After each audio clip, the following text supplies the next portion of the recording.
So this was something that came to me during meditation and journaling, and something I've started to implement lately. You can retrain your spiritual senses by retraining your physical senses. So I'm going to go with the sixth sense when it comes to explaining this. So you have your 5 actual senses, and the clairs are based off of this. And why are the clairs based off of this? Because they function as the higher dimensional layer that sits over the physical senses. That's why it's extra sensory perception. So it's the higher perception of what that sense is like in the immaterial side, or on the immaterial side. So you have your material senses that translate through the physical body, and then you have your immaterial senses that translate from the immaterial body into the physical body and can be simultaneously experienced as an immaterial feeling and then translated into a material feeling. So you'll get both sensations linking up at the same time. And because we're a dual nature, we can use one sense to influence the other, or one sense to translate to the other. And if you sharpen one sense, it's going to by default sharpen the sense lying in that dimension above or below. So what do I mean by that? So for example, you can have Clairsentience, which is not all knowing, but Clairsentience is to know without knowing. So you can increase your Clair wisdom or your spiritual wisdom by increasing your wisdom in the world. And then you have Clairvoyance, which is clear seeing, clear immaterial or clear spiritual seeing. And you can increase that by training your eyes and training your 3D focus. Now, you don't want to only train the 3D side, so I'm going to get into training both sides of this. But if you're really desensitized as a person, because at the end of the day, spiritual gifts, or what we say spiritual gifts are actually our natural state of being. And everything that we think is supernatural and woo-woo or whatever is the way that we are supposed to function when we're integrated with our spirit and our body. Now, what happens a lot of the time is that your spirit becomes disintegrated first, and then your physical body becomes disintegrated. And what do I mean by that? So when you can't function from spirit anymore because your light is diminished or depressed, repressed, retracting, whatever, that's where healing work comes in, then you're left to function off of your physical body. This is when we stop being heart-oriented and start being mind or ego-oriented. And that is why people are ego-oriented, because the higher energy has drained and shrunken you to depend on your physical body, where your spirit is not strong enough because it's like a muscle atrophying. So when I say that you can train your spiritual senses by reawakening your physical senses, it depends on what level you're at and what level you want to work with. So if you're very in the physical, if you're having trouble with spiritual senses, or you don't quite have what you would consider to be a spiritual gift, and that's something you want to awaken or feel called to awaken, you can start with your physical senses before branching out to that, because what that is going to do is resensitize you to the world before you get resensitized to the spiritual world. So if you're mostly envisioned and functioning from the 3D body instead of the higher spiritual body or your light body, the reason why that's happening is because you're probably very disconnected from spirit, or very distanced from spirit, or at least the perception of that, because God never leaves you. So when it comes to training your spiritual senses, you also want to back it up by having strong senses in general, because it reconnects you with your body. It reconnects your spiritual and your mind energy to the heart and the body and the subconscious, which will help reawaken the spiritual side of it once you also become more aware and perceptive of what is happening in your physical body through your eyes, your ears, your nose, mouth, touch, taste, brain, knowing information, and then your heart or your emotive sensations. One thing people really struggle with, and one that can actually kick in the rest of the clairs, is oh my goodness, Clairsentience is also to know, but Clairsentience is also the feeling. So like, empathy and all of that good stuff. If you can resensitize your emotions, you can reawaken your spirit and reawaken your spiritual gifts very fast. So I would say that is the fast track, but you want to work with all of these smaller energies as well. This is why grounding techniques bring you back into the present moment or bring you back into spirit. This is why a lot of spiritual teachers talk about this concept, about how meditating and becoming aware and becoming present, what that does is train the senses in your body to be aware, perceptive, and feeling of what is going on around you.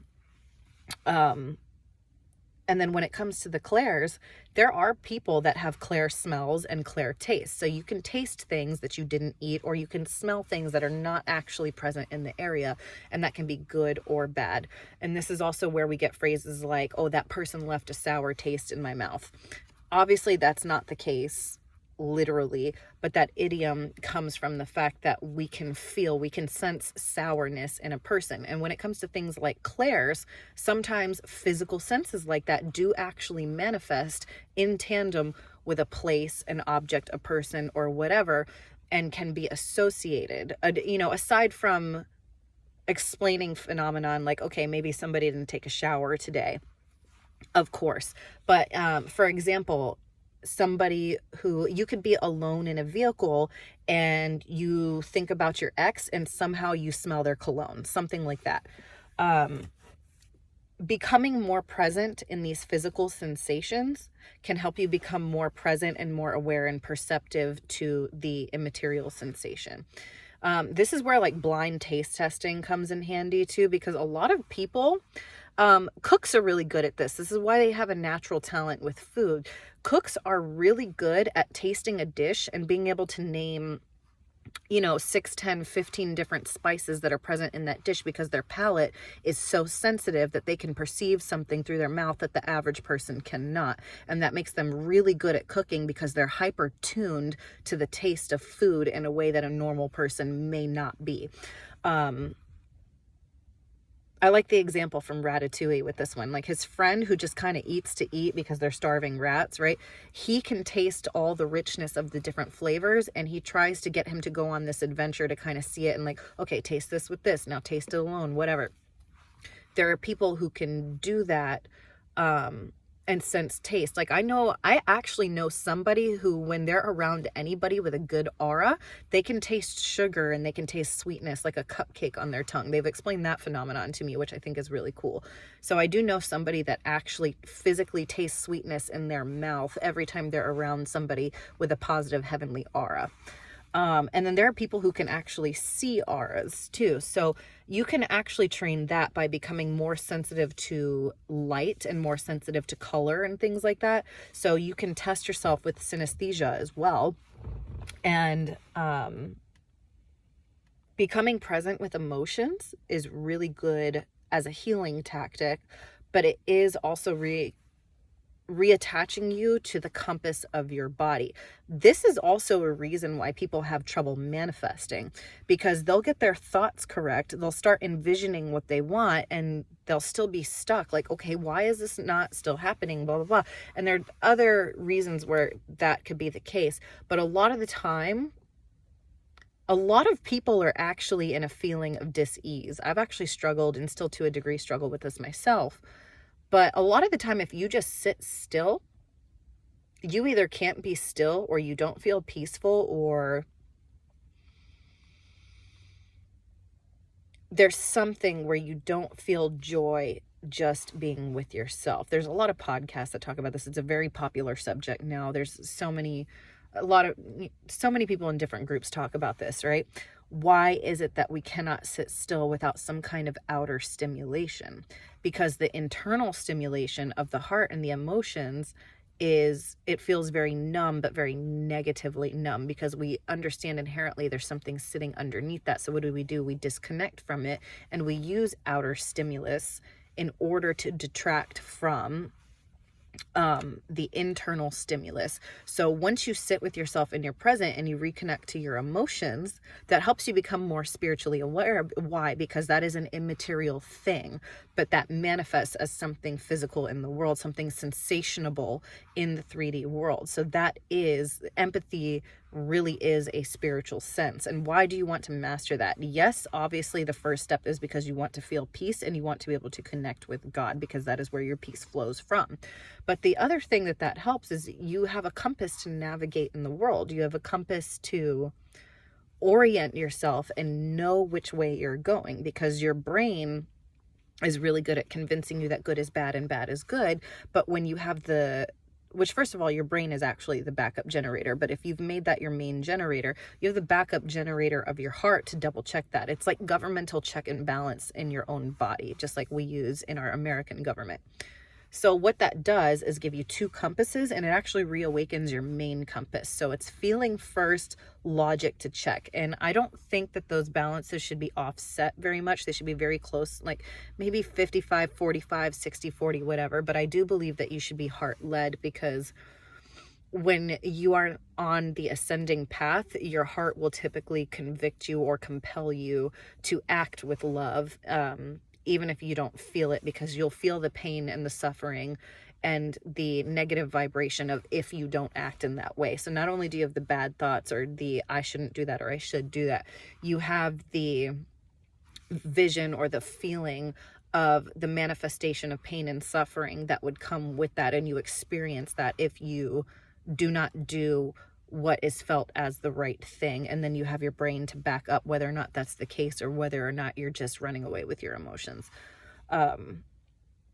So one very strong spiritual sense is if you can sense right and wrong through the heart, which requires reconnecting to the emotions, that is a very strong Clair, and that can actually push you to perceive the world as well. There's a lot of studies that actually show that more hues of color are perceptible to the human eye when you're in higher feeling states as well. I'll see if I can link some research for that under this video. But your perception in 3D, and therefore your perception, if you believe in bosonic string theory, in higher dimensions will also increase. But we've been able to prove that when you're in higher states of being or heightened emotions that are positive and love oriented, your physical senses naturally become stronger. So I would say that Clair is the basis for every other Clair. But I just wanted to make a video on that because that was a download that came to me and something that I've been working on.